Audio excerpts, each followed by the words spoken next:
अरे अरे कवने सोरे पतलोया खाने थियो गला के सारा बैठ के पतलोया के बैठ के खाना थियो सो कारे जोरा कुआ ना तो के लौकत ना कि मेहरारू बैठल है पेशाब करे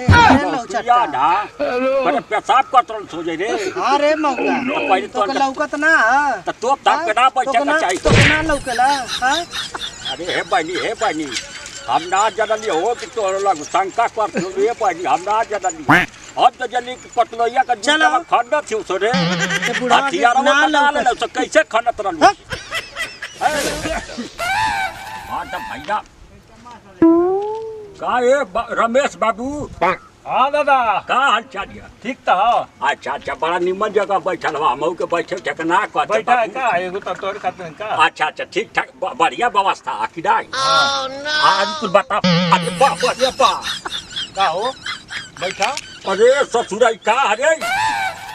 अपने ससुर निमन पे बैठल साले हमके चोखा का अरे बाप रे बाप अरे ससुरा तो कलाजो शरम ना लग साले बूढ़ पुरानी आदमी का अगर कमजोर शरीर ये साले अगर कहीं अंदर चल जाता तो हम पुदीना दिन सड़क जा अरे दादा बैठबा तो हमें को पता चली तो का मारब ससुर उलाट पुलाट के हां हाय चोखा का रे ससुरा रे बाप करे जवाब नहीं जाई तोनी सोगर हिम्मत बना दे ससुरा त करेजा छू दे रे रे भैया अच्छा हम ना या पूरा भैया तना महंगाई का पूरा सारा 50 रुपया बोझा देत हव कुल बटूरी छीट घाला सो ससुरा आज देखला सारे एक जरा कन कहा बग्गा लेके गलवा जना ससुर घूमत हवा रानी रे नेवन आवाज सार लो तोनी लोग समझावत है आवत अपन गाड़ी ना बिगड़ल लत पैदल ना आग पड़त का करत बाबूजी कहां से आवत हो भाई कहां चल गल रला पासा तो गइलन पासा गला ससुर बेगा लेके अर्जेंटा भालवा रुपया जमा करा सो अरे ये ना करे तो खइबा कहां से अच्छा या केनो का पैसा हेरा गल अच्छा या केनो का पैसा डूब गल कि नहीं आज सारा उतर गाड़िया में डंडा कर दे वही के भड़ा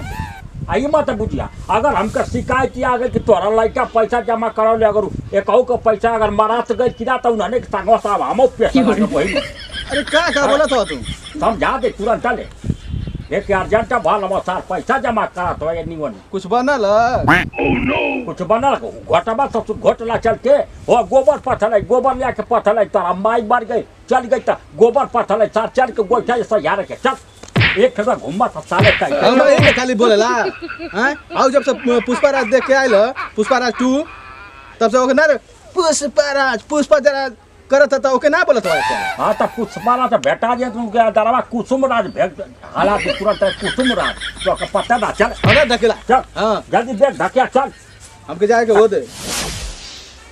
रोज इधर जात हम अब का भाई अरे लौकिया तो अरे साला कहीं कहां तो भिंडी बोले लौकी का से जग गई बाप रे बाप देखा या साला हमारो संग धोखा हो गई बढ़िया धोखा साला हम भिंडी बोल रहे हैं तो लौकी फट दुकानिया पर भिंडी लेके आला देवलिया पर वो खाती चल हाली चल वो हराऊ सरियावे का ढंग ना बुढ़िया रहा तरल ये तो सरियावा तरल ओ तर सरिया बा ओ तरे ये तर सरियाव करा रे ये तरे करा कहीं का सहूर आइले ना के बुढ़िया खुदा ने देखावा ले रलिया दादे पा सही अरे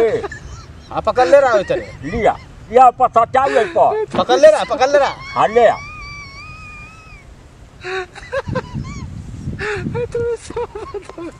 अरे एकदम बदले आवाज ससुर देख हमके का बोला तू असर गिरल कई सार कैसे तू कर लगले साले पैसा कैसे भर लगले साला पढ़ा लिखा के तो के समझाओ तरह गली कि गोहराउ के तरह लगावल जाले गोहराउ के तरह गोबर पाथल जाला के तरह गोइठा बनावल जाला ई पढ़े करा साले जाके कह का हट